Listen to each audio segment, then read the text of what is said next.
Every episode on Celebrity Encounters Podcast, we interview real people just like you sharing their own personal celebrity encounters. And with a little storytelling help from us and a few surprises from here in Las Vegas, this is Celebrity Encounters Podcast.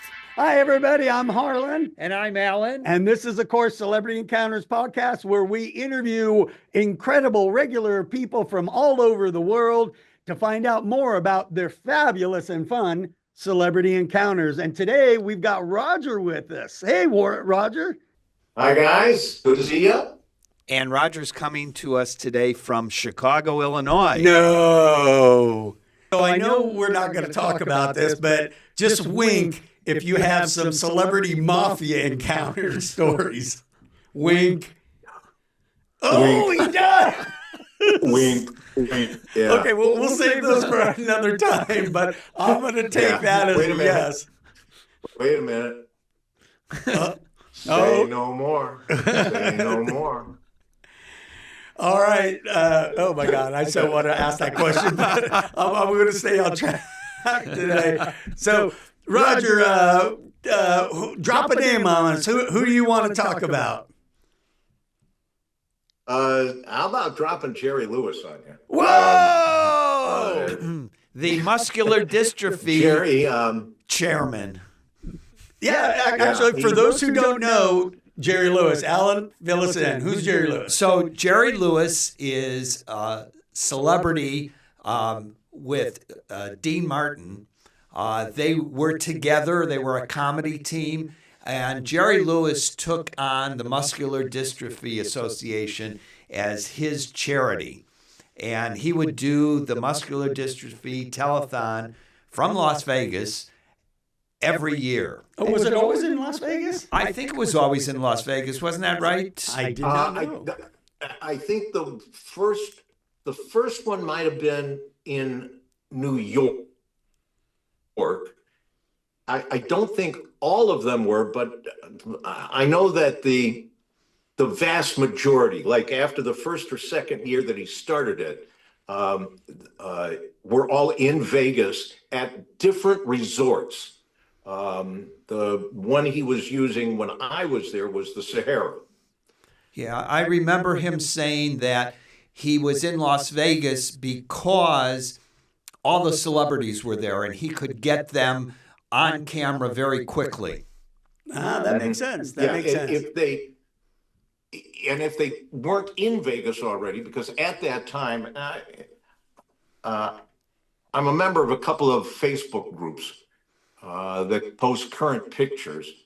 And the big difference between when Vegas was young and when I was there and now is that all of the marquees on all of the strip casinos had your movie stars and your TV stars.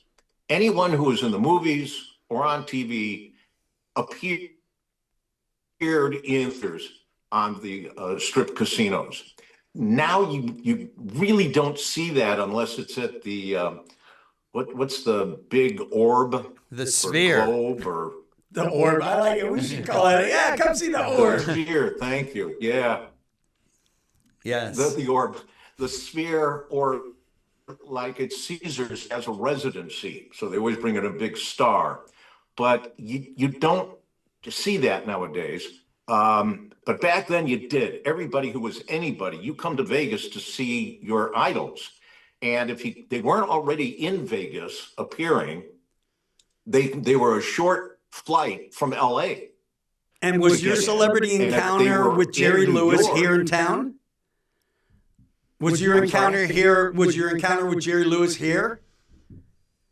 Yeah, Lewis was here. He did the show from Vegas. No, but I'm saying your celebrity encounter was your celebrity. Yeah, it was here. It was here in Vegas. Yeah, it was at Sahara. So yeah, when I was living there and working. So one day he press conference. Now we were already starting to hear rumbles that there were anti-telethon people out there who thought that Jerry was kind of using the kids from MDA to kind of not in a nice way to make money for the association. It was so there the were fact that rumblings Jerry there was, Lewis made money, millions Yeah. of dollars, is somehow using the kids to help the kids. That's the was craziest thing I've ever crazy. heard. Actually at first got a tour of their business office where the entire telethon was being planned. And is that where they And found if Jimmy you've ever seen- Hoffa's body? Was there? No, they never found that. They did find a few other bodies out in the desert while I was there. Oh, but, Celebrity Dead Encounters. That's the mafia connection. Yeah, one of several.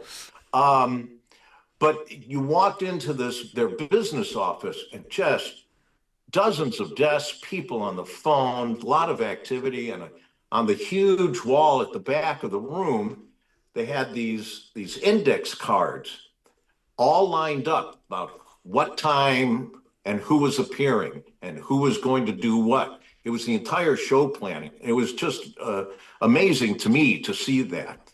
But then we went in, he had just played golf that morning and came in all relaxed and everything, took a bunch of questions.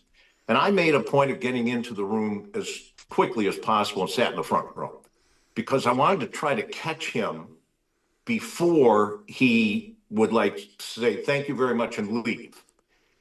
And because I'm a huge Jerry Lewis fan, grew up on his movies, grew up with him and Dean.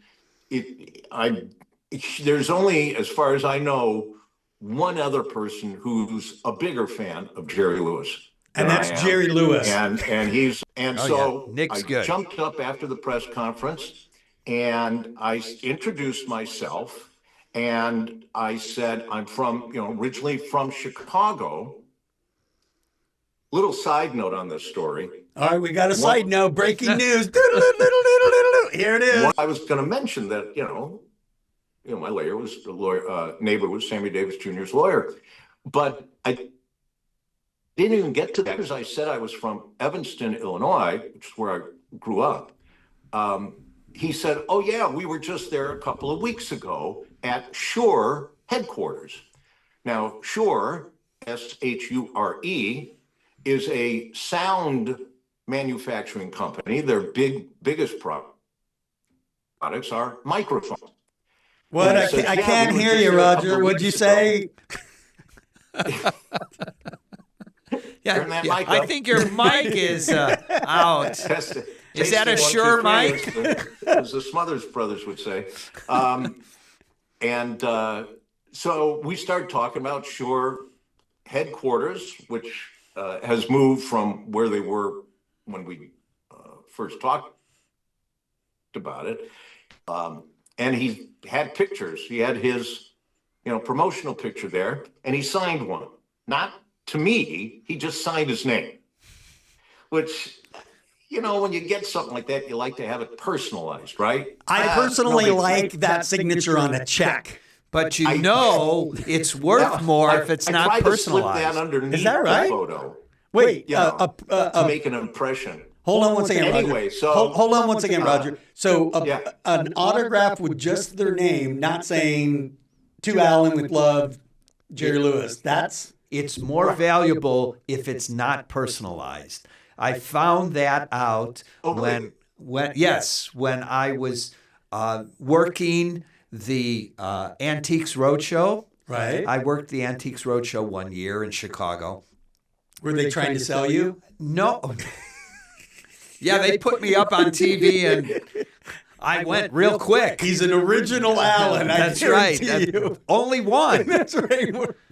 So Priceless. the guy that I was in charge of the sports memorabilia. Okay. And they told me, the two guys that were appraising said it's worth much more if it's not personalized. How interesting. Isn't that interesting? I would have never guessed that because they do gazillions of those, but there's only Alan, you're the best. I hope you sell. Well, they said it's If it's personalized, it takes something away if you're selling it. Oh. Well, right. It's because if you're selling it to me and I have, to Alan on this product now that I have, I'm not Alan. So Right. Where did you steal it from, right? But if you were Alan buying from an Alan, that would be pretty awesome because you could say, look, he signed it. yeah. See? Doubled in price. Right. That's worth twice as much because it's more rare. Then you have to find, when you're buying something, you would have to find like a Roger, two Roger. That's right. I'm screwed. There's no Harlans out there. So I got none. So you're just going to have to sign it on the top.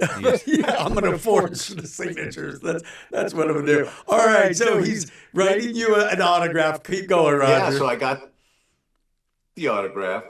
The end of the story was that when I came back to Chicago and eventually ended up on WGN Radio and worked with Nick on the overnights on the weekends, I brought the picture to work one night and I said, Nick, I'd like you to have this.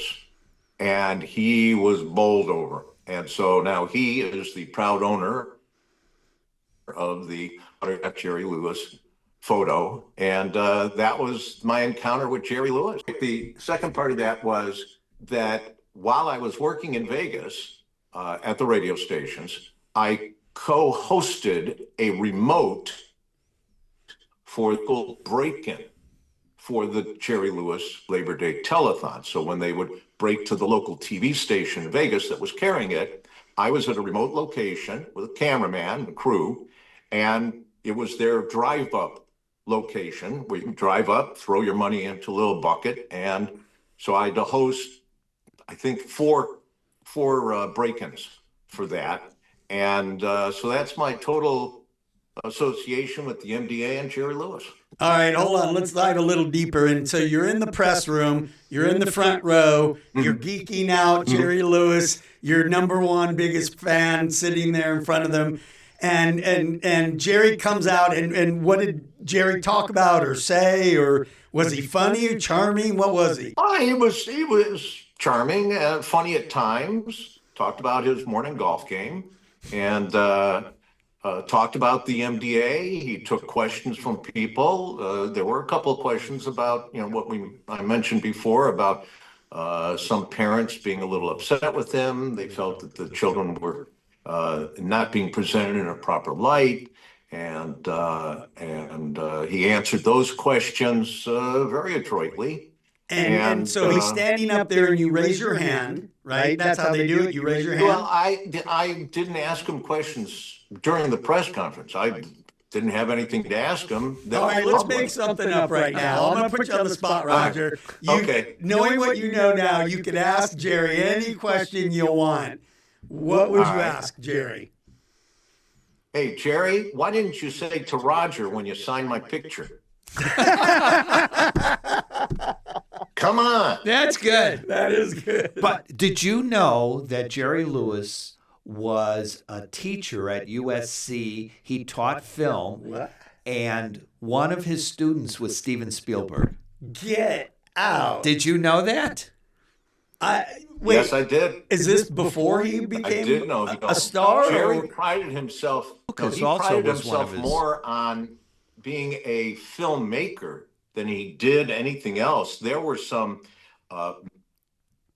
major filmmaking techniques that he invented in his films.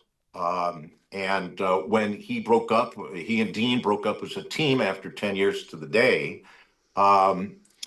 He was more interested in producing and directing movies than he was in continuing as a comedian, as he did with Dean Martin. And that's why we have so many great films out there. It's like Lucille Ball invented the 3-camera sitcom studio shoot. Up until that point, they'd always used one camera. No, I'll be darned. And to film the sitcoms, dramas, and she had designed a set that would use 3 cameras. And so there's a lot of things about some of these great stars. We think of them as great comedians or comedians, or big stars on the silver screen, but their contributions to the advancement of film production and TV production, mostly unheard of. That's true. Let me ask you, being the super fan that you are, do you have one Jerry Lewis movie in particular that you're like, I love that movie? I like the ones where he just goes, hey, lady. Yeah. Well, he does that. He does that in all the movies. Exactly. That's the movie I like. I don't know which one, but hey, lady. There's one movie, and of course the name escapes me. I haven't watched them in a long time. Where Charlie Callis, who was appeared in a number of his films and with him on the telethon, what I consider a great comedian, but more of a visual comedian.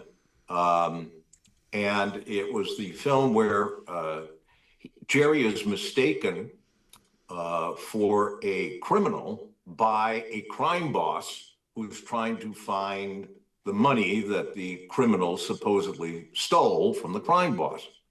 And it turns into one big chase scene of a movie, and Charlie Callis is one of the henchmen of the crime boss who keeps looking for Jerry Lewis and thinks that when he sees Jerry, because he's a spitting image of the criminal that got away with the money, Charlie Callis thinks he's seeing a dead man running around.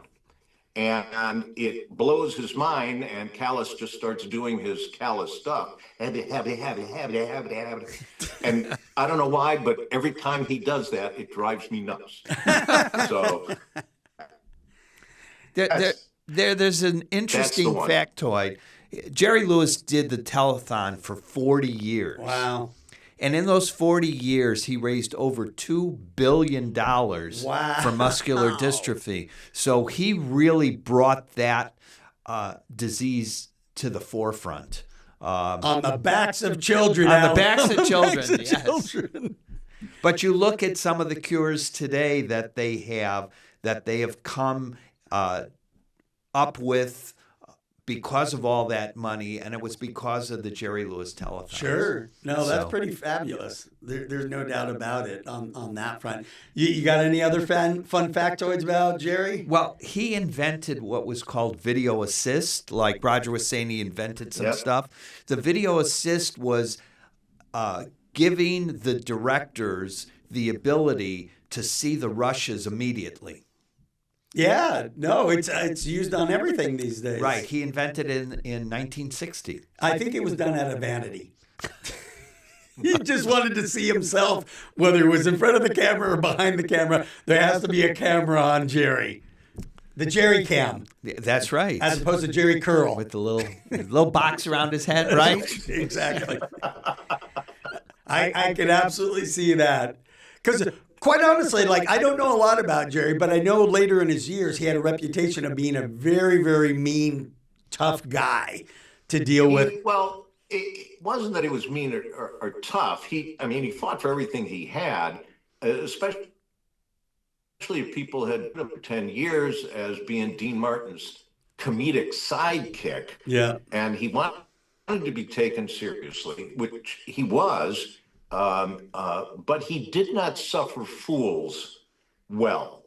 And that's the sense I got out of him from press conference and from a lot of videos of interviews that I've seen him do, especially later in life. And but that was a highlight of my celebrity encounters.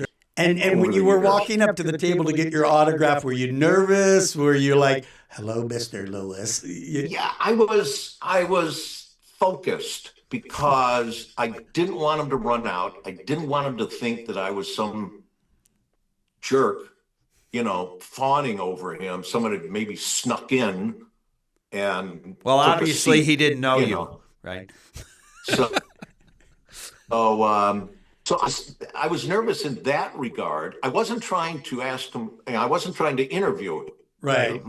I know you do these things. Hi, how you doing? And so that kind of broke the. I lucked out that he had been to Evanston a few weeks before to talk about getting microphones for the telethon and stuff. So that kind of helped. I think I have another take on what actually happened there, Roger.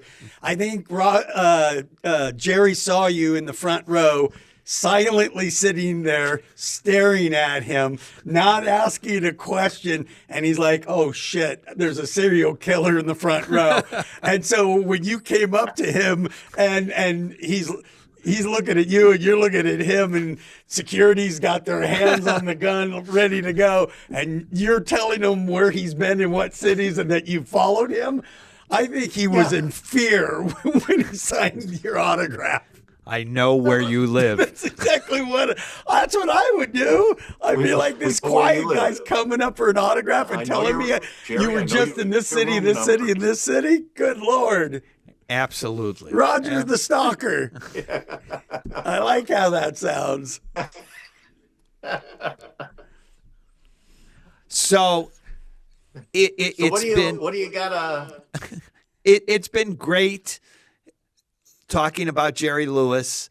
I know you have many more stories with Celebrity Encounters, because I've known Roger and we have had long discussions on all his celebrity encounters. And how he stalked them?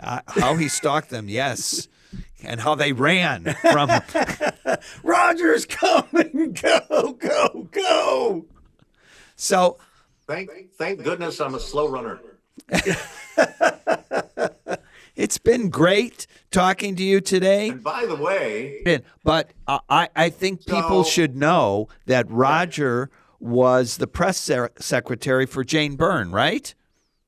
Jane Byrne and Harold, not press secretary, press for Jane Byrne and Harold Washington. So I kind of got to know them well. In fact, I was the only press aide in the press office that was kept by Harold Washington when he took over from Jane Byrne. There's a lot of stories in the book about my 5 years working at Chicago City Hall under both mayors. Wow. And Vegas, and my time when Mr. T and I spent a day out in a field near the Chicago Fire Academy in Chicago, filming a public service announcement for Fire Prevention Week.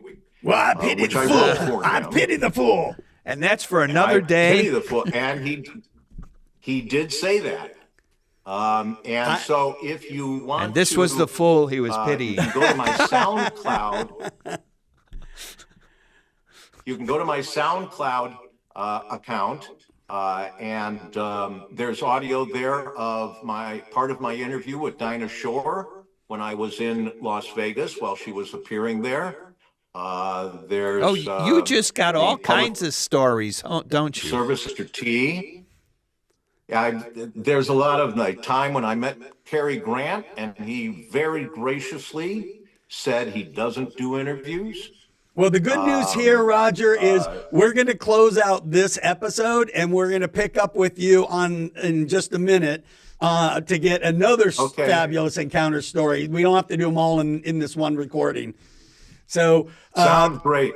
Thank you so much for coming and visiting us here at Celebrity Encounters Podcast. I'm Harlan. I'm Alan. And we'll see you next time. Thanks for tuning in today. And if you enjoyed our show, please subscribe, rate, and review our podcast on all your favorite platforms. We'll see you next week with the next episode of Celebrity Encounter Podcast.